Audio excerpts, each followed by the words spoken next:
ಸಾರಿಗೆ ಸಚಿವ ರಾಮಲಿಂಗಾರೆಡ್ಡಿ ಅವರು ಮಾಧ್ಯಮಗಳಿಗೆ ಪ್ರತಿಕ್ರಿಯೆ ಕೊಟ್ಟಿದ್ದಾರೆ. ಸರ್ಕಾರಕ್ಕೆ ಆದಾಯ ತಂದು ಕೊಡುವ ಇಲಾಖೆ ಸಾರಿಗೆ ಇಲಾಖೆ. ಈ ವರ್ಷ 15,000 ಕೋಟಿ ಹಣದ ಟಾರ್ಗೆಟ್ ಕೊಟ್ಟಿದ್ದಾರೆ ಸಿಎಂ ಸಿದ್ದರಾಮಯ್ಯ ಅವರು.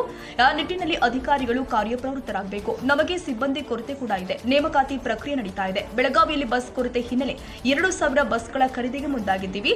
ಬೆಳಗಾವಿ ಜಿಲ್ಲೆಗೆ 300 ಬಸ್ ಕೊಡ್ತೀವಿ. ಮಂಗಳೂರಿಗೆ 100 ಎಲೆಕ್ಟ್ರಿಕಲ್ ಬಸ್ ಕೊಡ್ತೀವಿ. ಮಧ್ಯವರ್ಗಗಳ ಕಡಿವಾಣ ಹಾಕಲು ನಾನು ಹಿಂದಿನ ಆದೇಶ ಕೊಟ್ಟಿದ್ದೇನೆ. ಬೆಳಗಾವಿ ನಗರಕ್ಕೂ 100 ಎಲೆಕ್ಟ್ರಿಕ್ ಬಸ್ ಬರಲಿವೆ ಎಂದು ರಾಮಲಿಂಗಾರೆಡ್ಡಿ ಹೇಳಿಕೆ ಕೊಟ್ಟಿದ್ದಾರೆ. ಒಟ್ಟು ವಾಯುವ್ಯ ಕರ್ನಾಟಕಕ್ಕೆ 700 ಬಸ್ಸು ಅಂತ ಹೇಳಿದ್ದೀನಿ. ಅದರಲ್ಲಿ 100 ಎಲೆಕ್ಟ್ರಿಕ್ ಬಸ್ಸು ಪ್ಲಸ್ 200 ಬಸ್ಸು. ಆಮೇಲೆ ನಮ್ಮ ಇವರಿಗೆ ಇದು ಅಲ್ಲ, ನಮ್ಮ ಇವರಿದ್ದಾರಲ್ಲ ಎಮ್ ಡಿಗೆ ಡಿಸ್ಕ್ರಿಮಿನೇಷನ್ 100 ಕೊಟ್ಟಿರ್ತೀವಿ. ಎಲ್ಲ ಜಿಲ್ಲೆಗೂ 100 ಇಲ್ಲಿ ಎಲೆಕ್ಟ್ರಿಕ್ ಪ್ಲಸ್ 100. ಎಮ್ ಡಿ ಅವ್ರ ಹತ್ರ ಒಂದು 100 ಇರುತ್ತೆ. ಅವ್ರು ನೋಡ್ಕೊಂಡು ಎಲ್ಲೆಲ್ಲಿ ಆದ್ಯತೆ ಮೇಲೆ ಕೊಡ್ತಾರೆ. ಸರ್, ಈಗ ಪ್ರತಿ ಸಲ ಹೊಸ ಬಸ್ಸುಗಳು ಬಂದಾಗ ಮೈಸೂರು ಡಿವಿಷನ್ ಬೆಂಗಳೂರು ಡಿವಿಷನ್ ಕೊಡ್ತಾರೆ. ಅಲ್ಲಿ ಇರುವಂಥ ಹಳೆ ಬಸ್ಗಳನ್ನು ಇಲ್ಲಿ ಕೊಡ್ತಾರೆ. ಅದೇ ಸಂದರ್ಭ ಈಗ ಒಂದು ನಿಮಿಷ ಇರಿ.